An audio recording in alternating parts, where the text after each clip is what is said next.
नमस्कार, स्वागत है आपका। मैं हूं नंदिनी मिश्रा आपके साथ। अपने इस खास कार्यक्रम में आज हम डिस्कस करने वाले हैं कैसे अपने लक्ष्य को पूरा करें, किस तरीके से अपने सपने को पूरा करने के लिए आगे बढ़ें।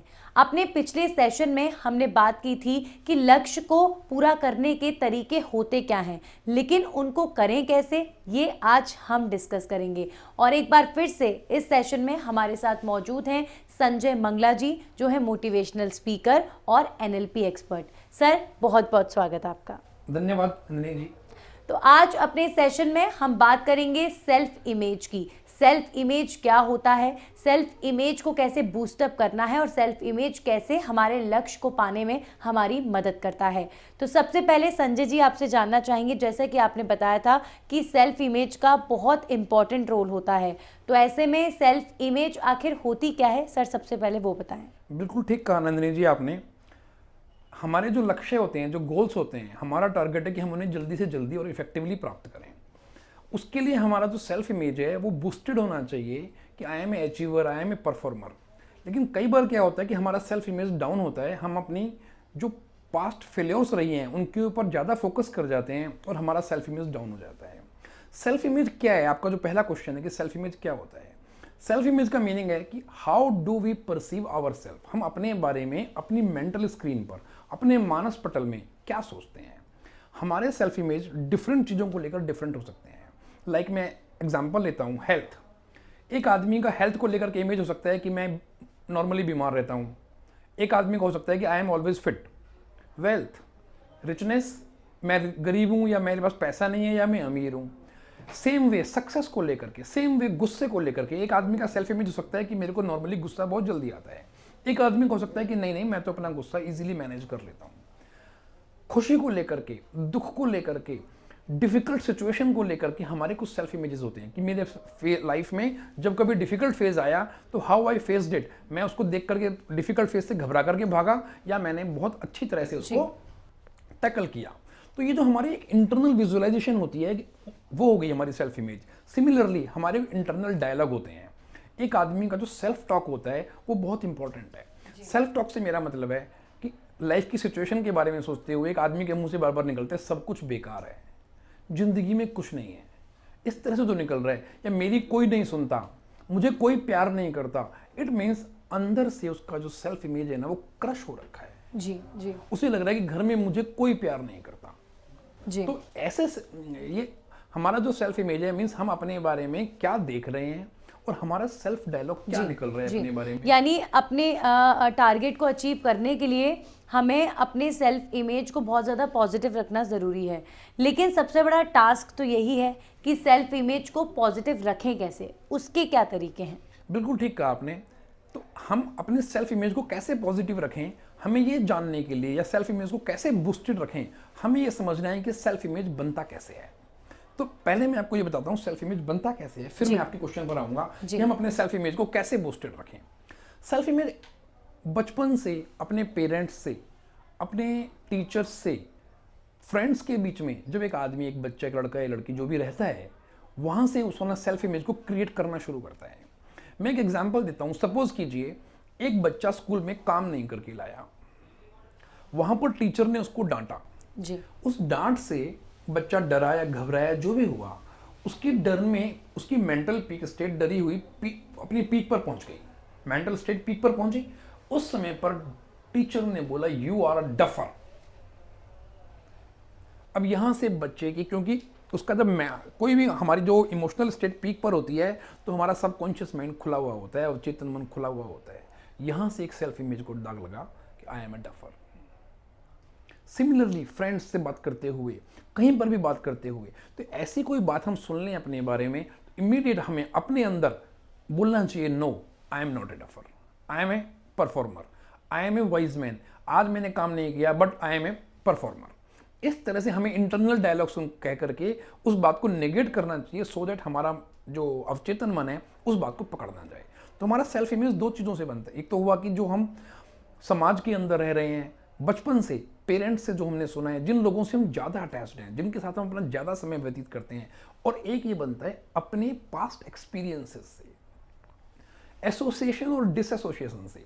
किसी आदमी का नेचर हो जाता है कि वो अपने पास्ट में जो फेलियर्स रही हैं या जहाँ पर वो अच्छे से परफॉर्म नहीं कर पाया है या जब कभी बॉस ने उसको डांटा है, वो उन चीज़ों से ज़्यादा एसोसिएट हो जाता है बजाय उन चीज़ों से एसोसिएट होने के कि वो इतना पढ़ा है, उसने एक क्वालिफिकेशन प्राप्त की है, उसकी जब पहली जॉब लगी उसके कभी अच्छे नंबर आए, उसको कभी दोस्तों ने अच्छा कमेंट्स किया, उसने कभी ड्रेस अच्छी पहनी थी, उसको शीशे में देख करके अच्छा महसूस हुआ। इन चीज़ों से उसका एसोसिएशन कम है और फेलियर्स के साथ में एसोसिएशन ज़्यादा हो गया, तो यहाँ से उसका इमेज खराब होना शुरू हो जाएगा। और यदि इसके विपरीत उसका एसोसिएशन अच्छी चीज़ों से ज़्यादा हो रखा है, अपनी सक्सेस से ज़्यादा हो रखा है, अपने स्माइलिंग फेस से हुआ है, तो उसका जो सेल्फ इमेज होगा वो खुश आदमी वाला हो जाएगा। तो इस तरह से हमारा सेल्फ इमेज बनता है। नाउ द पॉइंट इज, जो आपने बोला था नंदिनी जी, कि हम अपने सेल्फ इमेज को कैसे बूस्ट करें, कैसे बड़ा करें। इसके लिए सबसे पहली चीज़ हुई, जैसे ही बनता है उन्हीं तरीकों से हमें इसे बड़ा करना है। उसमें एक चीज़ हुआ कि हर एक आदमी के अंदर एक ड्रीमर होता है जो एक गोल बनाता है, जो एक ऑब्जेक्ट बनाता है कि मैं मुझे ऐसा करना है, वो ड्रीमर हो गया। और हर आदमी के अंदर एक क्रिटिक होता है। ड्रीमर भी हमारे अंदर है, क्रिटिक भी हमारे अंदर है। माना किसी ने अपना लक्ष्य बनाया कि भाई मेरे को अगले 1 साल के अंदर एक आदमी बिजनेस कर रहा है, मेरे को अपने टर्नओवर को डबल करना है या 5 टाइम्स करना है, या मेरे को अपनी सेहत अच्छी करनी है, मेरे को अपना वेट रिड्यूस करना है, व्हाटसोएवर इज द टारगेट।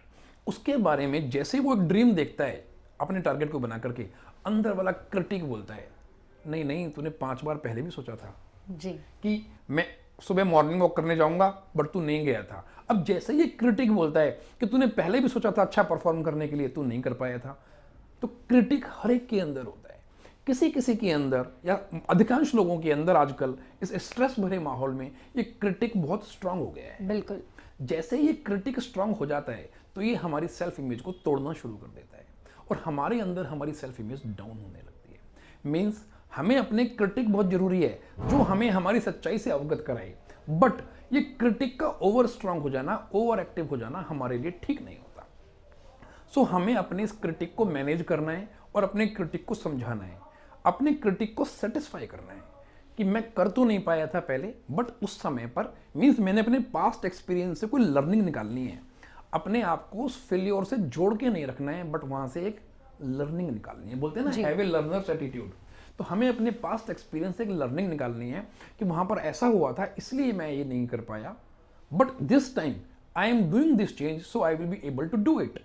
ऐसा करने से हमें देखना चाहिए, आंखें बंद करके आराम से बैठना चाहिए और अपने आप को वो चीज परफॉर्म करते हुए देखना संजय जी, मतलब हमें खुद को पहले उस लायक खुद समझना चाहिए। हम कई बार ऐसा होता है कि हम कई बार ऐसे ड्रीम्स देखते हैं जो हमें वाकई बहुत बड़े लगते हैं। ऐसा लगता है कि हमारे आसपास उस तरीके के सर्कमस्टांसेस नहीं है कि हम वो ड्रीम्स जो है पूरे कर पाएं। तो ऐसी कंडीशन में आप कह रहे हैं कि नहीं, अपने आप को हमें यही समझाना है कि हम हर बड़ा टारगेट अचीव कर सकते हैं, हर बड़ा सपना देख भी सकते हैं और उसे पूरा भी कर सकते हैं। बिल्कुल ठीक कहा आपने। समझाने से मेरा अर्थ है कि आंखें बंद करके आराम से बैठें और विजुअलाइज करें कि as if I am doing this thing, मैं उस काम को कर रहा हूं, उस काम को करते हुए देखें, अपने खुश इमेज के साथ देखें, बॉडी में अच्छा फील करते हुए देखें, काइनेस्थेटिक अपने मसल्स में अच्छी फीलिंग के साथ, और एक सेल्फ डायलॉग क्रिएट करें, yes I can do it. मैंने इससे पहले भी कुछ अपने उन समयों को याद करें जब आपने कुछ बड़े काम किए हैं। आप याद करेंगे आराम से बैठकर तो आपको याद आएगा कि कुछ मुश्किल चीज़ें थी, लाइफ के मुश्किल फेज थे जिनको मैंने अच्छे से टैकल किया था। तो आप जब उस समय को याद करेंगे तो आपका सिचुएशन चेंज होगा, आपका मानसिक दशा, मनोदशा आपकी बेहतर होगी, और उस बेहतर मनोदशा के साथ आप पास्ट एक्सपीरियंसेस जहाँ फेलियर हुई उनसे केवल इतना जुड़ाव रखना है कि वहाँ से लर्निंग निकालनी है, और जहाँ पर आप सक्सेस हुए वहाँ से आपको पूरा एसोसिएशन रखना है, उन फीलिंग्स को माइंड में रखना है और उन फीलिंग्स को माइंड में रख करके आपको आगे बढ़ना है। इससे आपकी सेल्फ इमेज बूस्ट होगी।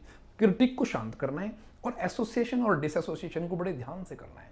एसोसिएशन मीन्स जहाँ पर हम फेल हुए वहाँ पर हम बहुत ज़्यादा ना जुड़ें, जहाँ पर हम सक्सेसफुल रहे वहाँ हम बहुत ज़्यादा जुड़ें, और जहाँ फेलियर हुई वहाँ से अपने लिए लर्निंग निकालें।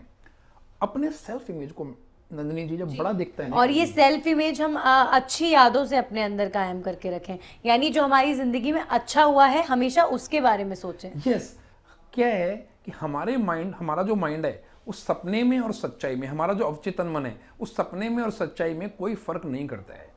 सपने के अंदर भी हम देखते हैं हमारे साथ अच्छा हो रहा है तो हम खुश होते हैं, हमारे साथ कुछ बुरा हो रहा है या कोई चीज़ हमारे ऊपर अटैक कर रही है तो हम वैसे ही घबरा जाते हैं जी। इट मीन्स हमारा मन सच्चाई में और सपने में कोई फर्क नहीं करता। हम सपने के अंदर भी ऐसा सोचेंगे, हम ड्रीम ले रहे हैं एक, अपनी आंखें बंद करके, और लेकिन हम पूरी तरह सोए नहीं हैं। तो ये एक समय होता है जब हमारा चेतन और अवचेतन मन दोनों जागकर पैरेलल फेज पे आ जाते हैं। यहाँ पर हमें एक सपना लेना है जो हम करना चाहते हैं कि हम अच्छे से कर रहे हैं, we are performing very good, very well. ऐसा सोचते हुए, जब हम ऐसा सोचते हैं तो उससे क्या होगा कि आप अपने आप को परफॉर्म करते हुए विजुलाइज कर रहे हैं, एक मोटिवेटेड सेल्फ टॉक क्रिएट कर रहे हैं। इससे क्या होगा कि आपका अवचेतन मन उस सपने में देखेगा कि आप अच्छे से काम कर रहे हैं। 4-5 बार जब आप उसको ये दिखाएंगे, 6 बार आप ये दिखाएंगे, तो वो आपका मन इस सच्चाई को मान लेगा कि you can perform it. This way your self image will be big. अपने अच्छे इमेजेस को, अपने स्माइलिंग फेस जैसे को, कि हमने पिछले सेशन में भी ये डिस्कस किया था कि कैसे अपने उस अवचेतन मन को हम काबू करें, जो सबसे ज़्यादा मुश्किल होता है। तो शुरुआत कहीं ना कहीं अगर करेंगे, अच्छी विजुअलाइजेशन की आप बात करें कि हम अच्छा सोचेंगे तो हमारा अवचेतन मन है उसको भी हम समझा पाएंगे। क्या ये प्रैक्टिस के साथ आएगा? जी नंदिनी जी, ये बहुत आसान है, मुश्किल नहीं है। केवल उसमें कुछ नहीं करना होता, आपको आराम से बैठ करके एक विजुअलाइजेशन एक्सरसाइज करनी है। हम विजुअलाइजेशन एक्सरसाइज मैंने कुछ बोली हुई हैं, मैं उनके लिंक्स भी दे दूंगा, आपको शेयर कर दूंगा, आप अपने व्यूअर्स को दे सकते हैं।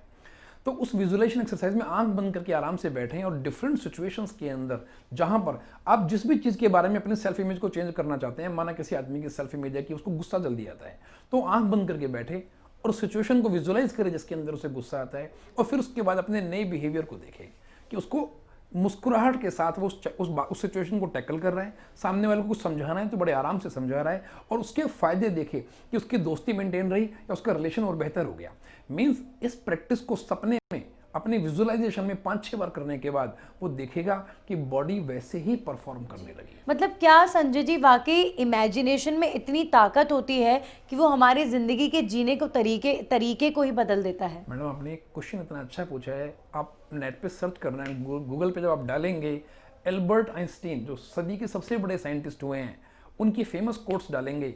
उनकी एक कोटेशन है, imagination is everything. Okay, imagination is more important than knowledge. ये कौन कह रहा है? मैं नहीं बोल रहा हूं, एल्बर्ट आइंस्टीन ने बोला है। Imagination is more important than knowledge जी। So imagination is very important. मतलब इस दुनिया में जो भी बड़े बड़े काम हुए हैं आज तक, वहां पर पहले इमेजिनेशन का बड़ा रोल रहा। आपकी लाइफ में जो भी कुछ आज हो रहा है वो आपके इमेजिनेशन से हो रहा है। मीन्स आपने अपने मानस पटल में कुछ इमेजिन किया हुआ है जिसको आपको जाने या अनजाने, ऐसा नहीं जो आप जानबूझ के इमेजिन कर रहे हैं वो आपको याद है, बट जो आपने अनजाने में इमेजिन किया है वो आपकी लाइफ में हो रहा है। तो हमें ये पता लग जाए कि हमारा अवचेतन मन कैसे इमेजिन करता है, आप उसको ट्रेन कर रहे हैं वैसे इमेजिन करने के लिए, तो 100% वो हो जाएगा। जी, कुल मिलाकर अवचेतन मन एक तरीके का स्टूडेंट हो गया और आप उसको सिखा रहे हैं कि आपको अच्छा इमेजिन करना है। अदरवाइज नहीं सिखाएंगे तो अपने आप सीख रहा है वो। जी, अपने आप जब वो सीख रहा है तो हो सकता है वो गुस्सा सीख रहा है, चिड़चिड़ाहट सीख रहा है, परेशान रहना सीख रहा है, डरना सीख रहा है। लेकिन जब आपको जानबूझ के सिखाएंगे तो आप उसको अच्छी चीजें सिखाएंगे। बिल्कुल। तो इस तरीके से हम अपने मन पर काबू पा सकते हैं, और वाकई ये ऐसी बड़ी चुनौती है अपने मन पर काबू पाना। लेकिन एक बार इस चुनौती को आपने पार कर लिया तो आगे सब कुछ अच्छा ही अच्छा होता है, जैसा कि संजय जी हमें बता रहे थे। संजय जी, बहुत बहुत शुक्रिया आपका हमारे साथ जुड़ने के लिए, और बहुत सारी मोटिवेशनल बातें इसी तरीके से चलती रहेंगी, और आप संजय जी को लगातार इसी तरह सुनते रहेंगे तो लाइफ में मोटिवेटेड भी रहेंगे और अपने ड्रीम्स को अचीव भी कर पाएंगे। इसी के साथ हमारे खास कार्यक्रम में फिलहाल के लिए इतना ही। नमस्कार। नमस्कार।